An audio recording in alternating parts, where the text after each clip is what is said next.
Hello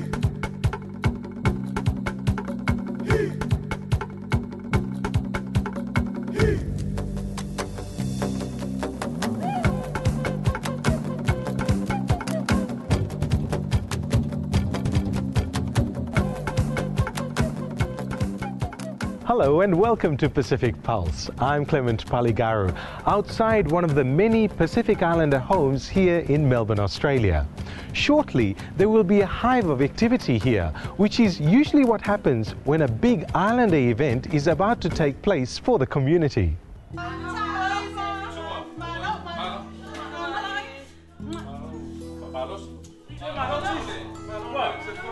When it comes to Easter, Christmas time, special time for families, it's important that we all celebrate together as family, and then it's good to see how they're doing, because we don't see each other a lot, because it's important for our children so they can know where they come from, who their cousins are. Since they were brought up here in Australia, they are missing out a lot regarding our culture and our bringing the way and our beliefs.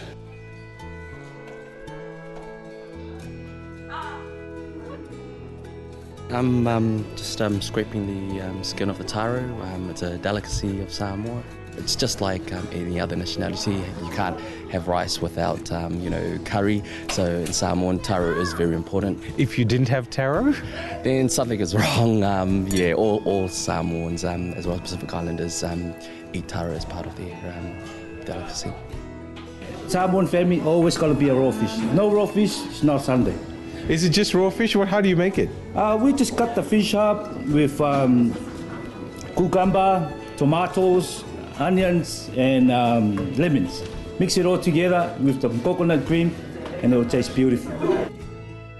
Samoan people always have days like this together as a family, a whole family, and it's remind us about home.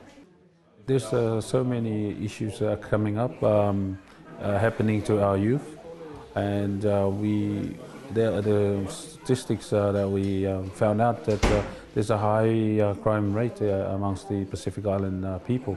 Now that's Pacific Island people in Samoa, Tonga, Fiji, Tuvalu, Niue. So we look at those areas and we have to come up with some solutions. And one of those ways is to run a tournament like this so that we divert their energy into the sport.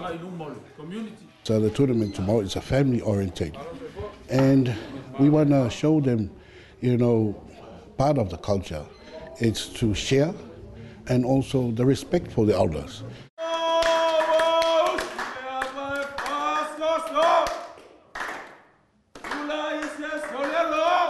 The big day begins with a gesture for special guests, the serving of ava, the traditional drink of the Pacific. We really do use the ava ceremony in a lot of things we do.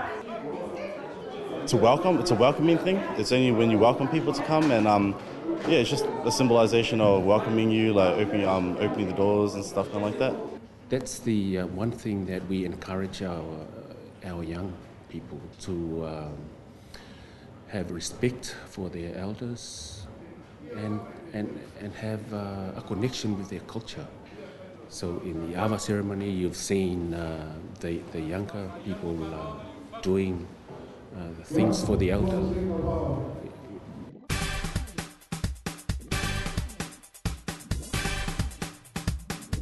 Just proud to see all the youth, participating, all the elders in the community coming in. Just here, just all the food stalls, all the food, different, ethnic foods that are being sold. Australians all coming together. There's some barbecue and also with some manioke, with tapioca. There might be, I think there's some taro also and some salad.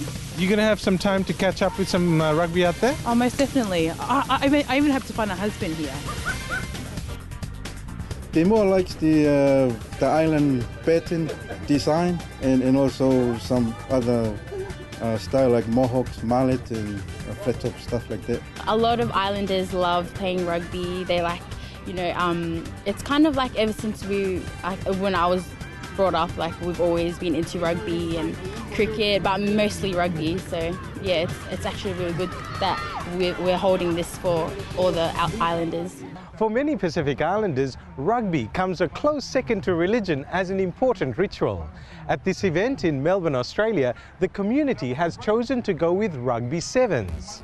Sevens, we only have 7 players in there, and it only goes on for like 7 minutes, and you get to see all different teams from everywhere, from Cook Islands, Fiji, Tonga, Samoa, and it's good. It's good for people that come here on Easter. The Samoan community, they have this tournament every year, and they do like to encourage every other Pacific Islanders to participate. And it keeps all the young people together, all the young rugby players. And you've also got this traditional rivalry between Fiji and Samoa. How much of it do you see over here? Inside, you don't want to lose the Samoans, and the Tongans, so Tongans the same, and the Samoans. So that's why the tournament is good.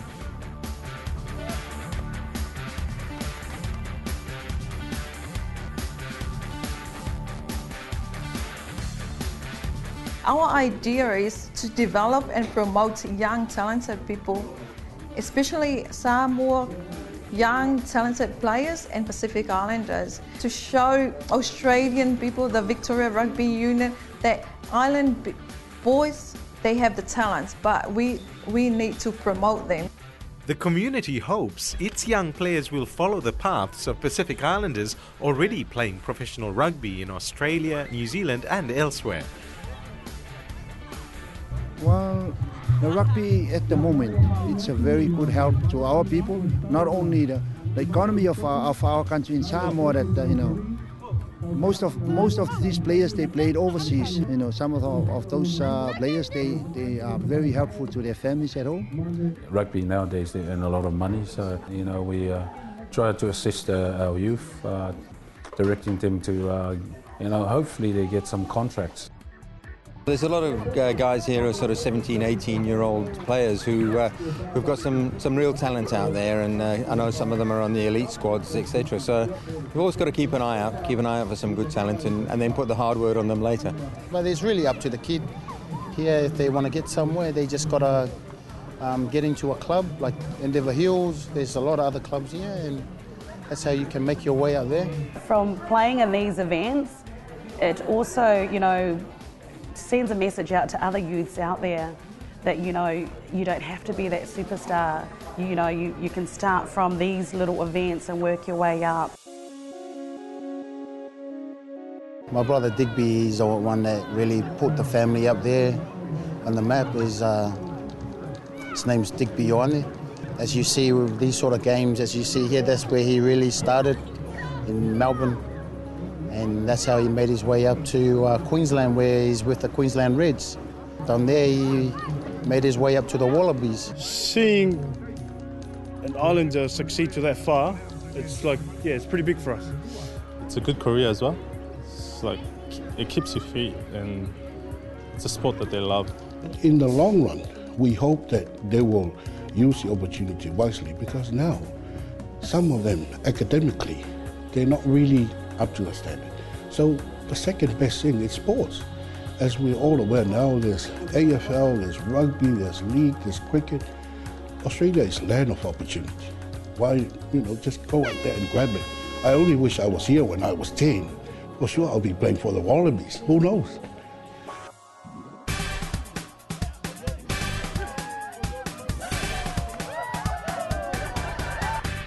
And that's why we continue doing this job that we're doing as community workers, to get all our young ones, develop them, mentor them, and get them to the stages that they want. The turnout's been good. Second year running this event, it's awesome. It's what we need, and we just encourage, more people to come on board and just help us build this foundation to let it grow more. Thanks for watching. Don't forget you can follow us on Twitter, Facebook and of course our website. And I'll see you next time on Pacific Pulse.